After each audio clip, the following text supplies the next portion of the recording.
Շնորհակալ եմ հարցի համար, պարոն Բաքոյան։ Երեք պաշտպանության նախարարությունը հանդես է եկել պաշտոնական հաղորդագրությամբ, որտեղ պարզաբանել է բարձրացված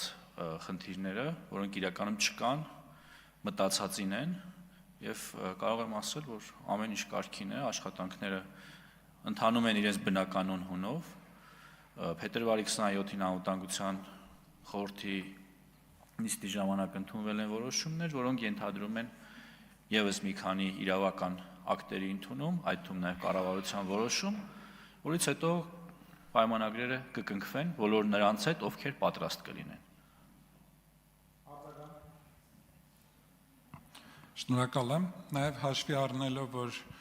նախանշված բյուջեն բավականին տպավորիչ է, ավելի քան 150 միլիարդ դրամ, հետաքրքիր է ինչ շեշտադրումներ ունի նոր ծրագիրը, մասնավորապես ինչ նոր տեխնոլոգիական ուղղություններ են առաջնահերթ համարվելու եւ արդյոք նախատեսվում է տեղական արտադրողների մասնաբաժնի եւ ներգրավվածության ընդլայնում նախորդ տարիների համեմատ։ Շնորհակալ եմ։ Խոսքը վերաբերում է 150 միլիարդ դրամին, ավելի քան, որը ամբողջությամբ վերաբերում է միայն տեղական արտադրությանը։ Սա այլ գնումներին չի վերաբերում, պարոն Բաքոյան։ Շնորհակալ եմ։ Շնորհակալություն Հակոբ Ասլանյան։ Շնորհակալություն, հարցս արդեն հնչել է։ Քրիստինե Վարդանյան։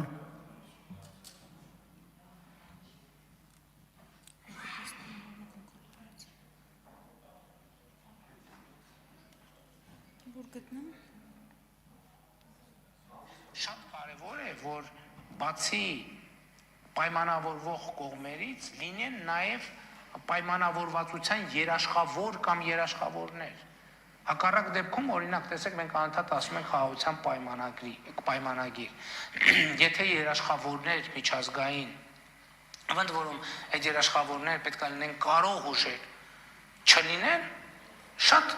տեսականում եւ գործնականում հնարավոր է խաղաղության պայմանագիր ստորագրել եւ դրանից, ասենք, 12 ժամ հետո պատերազմ կարող է սկսվել։ Եվ սա ամենևին էլ չափազանցություն չի։ Ցեն տալիս, որ Հուսամ ձայնը ճանաչեցիք, ես շատ պարզ հարց ունեմ, իրականում, ես ուզում եմ հասկանալ, սա ձեր հարցազրույցներից մեկից էր հատված, ուզում եմ հասկանալ, այս հարցում եք տեսակետ փոխել, ավելի պարզ, ուզում եմ հասկանալ, երբ որ այս հարցազրույցն էիք տալիս, այդ ժամանակ էիք ստում, երբ ասում էիք, որ առանց երաշխավորների խաղաղություն հնարավոր չի, փաստաթուղթը չի երաշխավորում եւ 12 ժամ հետո ընդամենը հնարավոր է պատերազմ, եթե երաշխավոր չկա, թե հիմա, երբ որ նախաստորագրել եք մի փաստաթուղթ առանց երաշխավորների, բայց հայտարարում եք, որ խաղաղությունը կայացած փաստ է, դեռ հայտարարում եք, որ տարիների համար ու քիչ առաջ էլ հայտարարեցիք, որ ոչ միայն Հայաստանում, մի հատ էլ Հայաստանի շուրջ, այն էլ այս աշխարհաքաղաքական պայմաններում։ Հարցին կպատասխանի Հայաստանի Հանրապետության վարչապետ։ Երեք երեկոյան ոդքասթ էի լսում, ձեզ էլ եմ խորհուրդ տալիս ընդհանրապես քննելուց առաջ տարբեր գիտական եւ կրթական թեմաներով ոդքասթներ եմ լսում եւ դա այդ թվում նրա մասին էր, թե չնայած Էյնշտեյնի հարաբերականության տեսությունը շատ ֆունդամենտալ նշանակություն ուներ աշխարհի եւ տիեզերքի ճանաչման համար, բայց ինչպիսի ֆունդամենտալ հարցերում ինքը սխալ դուրս եկավ։ Շատ ֆունդամենտալ հարցերում, որովհետեւ օրինակ Էյնշտեյնի հարաբերականության տեսությունը հիմնվում էր տիեզերքի ստատիկ լինելու տեսության վրա։ Եվ 50 տարի մոտավորապես պահանջվեց, որպեսզի տեսությունը այդ մասով հերկվի։ Ես նկատի ինչի համար եմ սա ասում, հիմա ոչ մեկ չի գնացել եւ Էյնշտեյնից իր Նոբելյան մրցանակը եւ մյուս դափնիները չի վերցրել, ընդհակառակը, ավելի բարձր են գնահատում, ինչու, որովհետեւ իմացությունը ճանապարհ է։ Նա ով չի փոխվում, մի հատ պիցի ասացված կա, տգետա նա ով չի փոխվում։ Եթե աշխարհի ճանաչման հիման, աշխարհի եւ միջազգային հարաբերությունների վերաբերյալ մեր պատկերացումները մնային այնպեսին ինչպեսին են 2018 կամ 19 կամ 20 թվականին, ընդ որում ինստիտուցիոնալ, ոչ թե մեր, այլ ինստիտուցիոնալ Հայաստանի Հանրապետություն։ Այսօր Հայաստանի Հանրապետություն չէր կարող լինել։ Ես էլ եմ ասում, դու սենց որ այս տեմպով գնաք, դուք էսա հասնելու եք 3-րդ դասարանում իմ գրած ոտանավորներին։ Գալու եք ասելու եք, բա դու 3-րդ դասարանում, հիմա ի ժամանակ էիր դու ստում, թե հիմա, ձեր պրոբլեմն այդտեղ է, ես էլ եմ ասում, դուք չեք հասկանում, թե ինչու չեք լինելու մյուս խորհրդարանում, դուք չեք հասկանում, դուք ամեն օրվա հետ ավելի չեք լինելու մյուս խորհրդարանում, հələ այն մի մասը գոնե այդքան խելք ունի, չի մասնակցում, Հիմի ձեր կեսի չափով, կեսի չափով մի հատ ուրիշ խմբակցություն ալնելու, մեկ էլ ընդեղ բանով։ Երրորդ ուժն է, ինչպես ասում են բանով, դավեսկայով մի հատ է երրորդ ուժը ալնելու, որ դուք չեք կլինելու։ Դա գիտեք ինչից է։ Ձեր հարցից է։ Որտեղ դուք չեք հասկանում։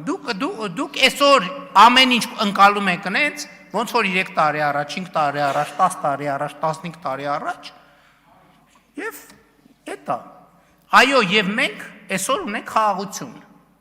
և մենք ունենք այսօր խաղաղություն, և մենք հասկացել ենք մի բան, որ եթե մենք մեր խաղաղության երաշխավորը չլնենք, մենք ոչ մեկ երաշխավորը չի լինի, որովհետև մեր խաղաղությունը մենակ մեզ է պետք, ուրիշ ոչ մեկի մեր խաղաղությունը առնվազն ավելի շատ պետք չի։ Արձագանք։ Ավելի լավ է որոշ բաներ չհասկանալ, քան ձեր նման հասկանալով ստել, սա ձեր 3-րդ դասարանի ճարադրությունը չէր, սա ընդամենը մի քանի տարի առաջ, երբ բանակցում եք նախաստորագրած թղթի մասին, այդ մամուլի, այդ չենք հասնի, տենց սադոմազոխիստական հակումներ չկան, սա ընդամենը ձեր մի քանի տարի առաջ հարցազրույցից էր հատված, ու ես շատ պարզ բան էի ուզում, որ Հայաստանի Հանրապետության քաղաքացին տեսնի։ Դուք ես ամեն ինչը փաթեթավորեցիք Էշնենով հարաբերականության տեսությամբ, մի պարզ բան քողարկելու, փաստորեն ասեցիք, որ այո, անկյունակարային հարցի շուրջ տեսակետ եք փոխել։ Հիմա 180 աստիճան հակառակ բանն եք ասում։ Ես Հայաստանի Հանրապետության քաղաքացուն մի պարզ ուղերձ ունեմ։ Հայաստանի Հանրապետության քաղաքացին ոչնչով ապահովագրված չի, որ դուք 6 ամիս հետո չեք գալու կանգնեք այդտեղ ու ասեք ես նորից եմ փոխվել, ավելի է ընդլայնվել իմ աշխարհայացքը եւ մտահորիզոնը, ու հիմա էլ ասում եմ ճիշտ հակառակը նրա, ինչ որ այսօր ստեղից եք ասում, ձեզ վստահելը հանցագործություն է, շնորհակալություն ձեզ։ Մի քանի տարի առաջ Հայաստանի Հանրապետությունը ուներ անվտանգության երաշխավոր, գրած թղթի վրա, դուք էլ գալիս եք ասում եք, այ այդ անվտանգության երաշխավորին ոչ թե 4-րդ հոդվածի 3-րդ բառի 4-րդ բառի 5-րդ կետով են դիմել, այլ 6-րդ տողի 8-րդ բառի 7-րդ տողով, դրա համար բանը, ընդեղի արհեստական բանականություն չի կարում կարդա մենք ինչով ենք դիմել։ Մենք հրաժարվեցինք այդ անվտանգության երաշխավորից և դառնանք պետություն։ Որովհետև այդ անվտանգության երաշխավորության ողջ շրջանում մենք չենք եղել պետություն, մեր վրա խաբար էլ չի եղել, որ մենք պետություն չենք։ Եվ եթե, գիտեք ինչ, փոխվող աշխարհում նա ով չի փոխվում, ինքը արժանանալու է դինոզավրի ճակատագրին։ Այո, ես չեմ բացառում, որ այս 6 ամսվա ընթացքում 6 ժամվա ընթացքում կարա իրադրությունը նենց փոխվի, որ շատ գնահատականները վերափոխես։ Եվ այն երկրները, որոնք այդպիսին չեն, իրանք հայտնվում են բաստուրմայի կարգավիճակում, որոնց մանր կտրտում են։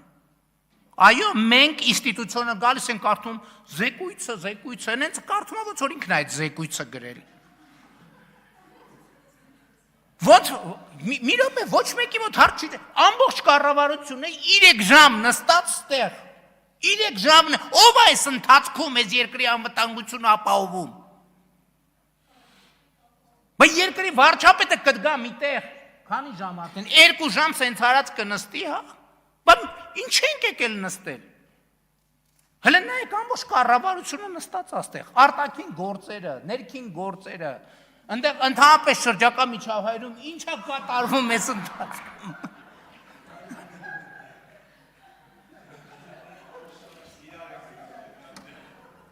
Լսեք, դուք երրորդ դասարանում եք, կներեք 1000 ներողություն։ Լիլիթ Գալստյան, Այս միջավայրում լուրջ հարց հնչեցնել է իհարկե գնալով բարթանում է, բայց այնուամենայնիվ փորձեմ հարցը ձևակերպել։ Հարցս վերաբերում էր հարցի պես մեր հասարակության մեջ տիրող բռնության մթնոլորտին եւ հանցավորության վրա վերջինիս ունեցած ազդեցությանը։ Գրեթե որ չկա, որ համացածում չբախվենք կենցաղային բնույթի հանցագործությունների, սպանությունների կամ ինքնասպանությունների մասին լուրերին եւ դինամիկան բոլորովին լավը չէ։ Վերջին 4 ամսում անչափահասների կողմից իրենց հասակակիցներին դաժան ծեծի 4 դեպք է արձանագրվել։ Նոյեմբերին Զորականի պետական քոլեջում, դեկտեմբերին Իջևանի դպրոցում, փետրվարին Ջրաշենի դպրոցում, փետրվարի 23-ին Երևանի 82 դպրոցում։ Սրանք իհարկե այսպես համացանցից եւ նաեւ տոնական տվյալներից հայտնի դեպքերն են եւ ես չեմ բացառում, որ կան դեպքեր, որոնք չեն արձանագրվում եւ այսօր համացանցում եւս դպրոցներից մեկում նորից բռնության մի դեպքի ականատեսը եղանք։ Ինքնասպանությունները կամ սպանության հասնելը շարունակում են մնալ պարտադիր ժամկետային զինծառայողների մահացության հիմնական պատճառներից մեկը, ինչը փաստում է բանակում դեռևս չհաղթահարված ոչ կամնադրային հարաբերությունների մասին։ Ըստ ՀԿ-ների զեկույցի 24 թվականին ոչ մարտական պայմաններում մահացել է 36 զինծառայող, 25-ին 34։ Հարցս այսպիսին է, ինչ կանխարգելիչ աշխատանքներ են տարվում կամ ձեռնարկվում այս ուղղությամբ, կան արդյոք համապատասխան ուսումնասիրություններ, պատասխանատվության ենթարկված պաշտոնյաներ եւ վերջերս խոսվում էր հանցավորության կանխարգելման նոր ռազմավարության մասին, ինչ փուլում է այն եւ ինչ հետևությունների մասին կարող ենք այս պահին խոսել։ շնորհակալություն հարցի համար, իսկ հարցին կպատասխանի Հայաստանի Հանրապետության վարչապետ Նիկոլ Փաշինյանը, համեցեք պարոն վարչապետ։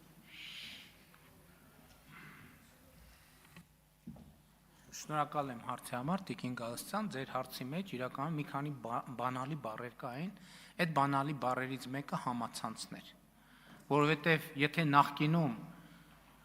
դպրոցականների շրջանում այդ հարաբերությունների մասին TikTok-ում կամ Instagram-ում չի եղել, դա չի նշանակում, որ այդ հարաբերությունները չեն եղել։ Այսինքն հերիք է էլի ձևանենք։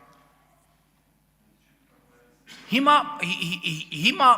հարևանը հարևանի հետ շքամուտքում վիճում է, երրորդ հարևանի առաջի գործը արա գցի TikTok, որ առաջին ինքը բանը հավաքի։ Այս այդ մասով։ Իսկ խնդրեմը կա։ Մենք այդ թեմայով կառավարությունում քննարկումներ ենք ունենում եւ պաշտպանության նախարարությունում մահերի մասով կներեք, բայց եթե բան ենք ասում, մենք եք արձանագրենք, որ վիճակագրության մեջ է նաեւ այն, որ մեր հարգելի զինծառայողը, ասենք օրինակ, տանը, ասենք ինֆարկտից մահանում է։ Ոչ մարտական պայմաններում մահի վիճակագրություն նաեւ է դա վթարյա ենթարկվում։ Եվ այլն եւ այդպես շարունակ։ Դրա համար մենք պետք է վիճակագրությունը բան անենք, տարբերակենք։ Իսկ վիճակագրությունը այն մեզ մտահոգող, չնայած էտել է մտահոգում, բայց դա այդտեղ բան չես կարող անես։ Առողջական, չնայած էտել առողջության ապահովագրությունը այդ թվում դրա համար է, որ մարդիկ ժամանակ առ ժամանակ ստուգվեն։ Բայց այն մնացած մասերով մեր բանակում դեպքերի թիվը նվազել է եւ հետեւականորեն նվազում է, բայց ֆունդամենտալ առումով ես ուզում եմ մենք մի բան արձանագրենք, հետեւյալը մենք միջև մեր մեջ քրեական ենթամշակույթը որպես եկեք խոստովանենք, որ քրեականը ենթամշակույթ չի, ենթամշակույթը այն մնացածն է, քրեականը մշակույթ է մեր իրականության մեջ, որովհետեւ այդ թվում հիշում եմ, երբ որ բանի ազդարման մասին օրենսդրությունը ընդունում ենք, ձեր խմբակցությունը այդ ժամանակ ընդեղ էր նստում, ընդեղ էլ ձեր խմբակցության մի падգամավոր կա, վեր կացավ ասեց, չհասկացա այս գործ տալու մասին օրենք ենք արդեն ընդունում, այսուր ենք հասել, բայց դա մենակ ձեր կուսակցության խնդրեմը չի, դա նաև մեր կուսակցության խնդրեմն է, դա ցավոք սրտի Հայաստանում տենց կուսակցություն չկա, որի խնդրեմը չի, քանի մենք քրեական ենթամշակույթը եւ բռնության մշակույթը, որի կրողը ուղիղ կամ անուղիղ բոլորս ենք, մենք չենք առերեսվել, Մենք անընդհատ բան ենք անում։ Բռնության մշակույթով լցնում ենք երեխային, 100 անգամ խոսել եմ, սկսած նրանից, որ հենց լեզուն բացվում է, առաջին բանը այնա, որ երեխեքին սիրելու մեր կամ իրանց հետ հարաբերվելու մեր ձևի մեջ բռնությունը պարտադիր ձև կա, ասենք պետք է կամ ինքը խփի, կամ դու խփես, կամ բայց մենք դրա հետևանքի մասին չենք մտածում։ Նեգատիվով այս քրեական մտածողությամբ 18 տարի մեր երիտասարդության լիցքավորում ենք, հետո ուղարկում բանակ։ Հետո գնում մի հատ լեյտենանտի կամ մայորի կամ գնդապետի բռնում դատում, ասում են դու ինչի՞ չես այս խնդիրը լուծել։ Ես նկատի ունեմ, եթե լրջության մասին եք խոսում, եթե ուզում եք, որ հարցը դիտարկենք խորությամբ, մենք պետք է այս մակարդակ գնանք։ Ես ուղիղ ասում եմ, միջև Հայաստանում այս քրեական ենթամշակույթը չի դուրս եկել, չեմ ասում, ուրիշների միջից, մեր միջից, ինձնից սկսած մնացածով շարունակած։ Մենք անդադ այդ խնդիրներն ունենալու ենք, որովհետև քրեականը եկեք ենթամշակույթ չի։ Քրեականը մշակույթ է, ենթամշակույթը այն մնացած հատվածը։ Եկեք լուծենք այս հարցը։ Այդ լուծելու համար, բայց պետք է առերեսվենք այդ հարցի հետ։ Արձագանք։ Պարոն Փաշինյան, երբ դուք մոտեցաք ուրեմն այդ ամբյոնին, անկեղծ ասած, չարդարացված, բայց շատ ավելի լուրջ պատասխան էի սպասում։ Ես այդ շատ կոնկրետ հարց տվեցի։ Հանցագործության կանխարգելման ռազմավարությունը, որի մասին վերջերս ներքին գործերի նախարար